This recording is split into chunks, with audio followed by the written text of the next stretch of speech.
Caroline Robert, vous faites de la recherche, de l'enseignement, de la clinique, et vous faites même de la communication et des actions militantes. La dermato, vous l'avez dans la peau?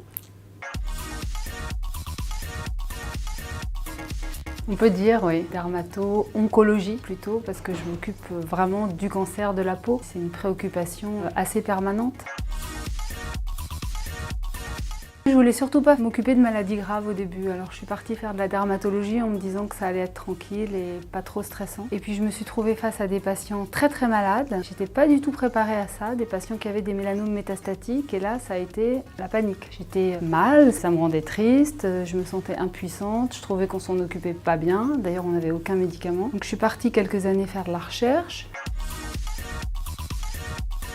Parce que mon mari a voulu rentrer. Honnêtement, c'était ça. Moi, j'étais très bien là-bas. Et maintenant, je suis très contente d'être revenue en France. On peut faire de la recherche de très haute qualité en France. Non, mais il y a du soleil, il fait froid, il pleut moins qu'à Paris.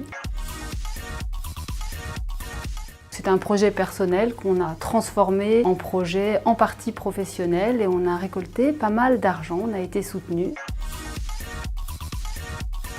Je ne peux pas dire vraiment ma plus grande fierté. Ce que j'aimerais beaucoup, c'est que notre recherche aboutisse à la mise sur le marché de nouveaux traitements qui agissent avec une stratégie un petit peu différente, notamment sur l'initiation de la fabrication des protéines. On a vraiment beaucoup fait avancer le domaine, mais c'est pas suffisant, il faut faire mieux. Non.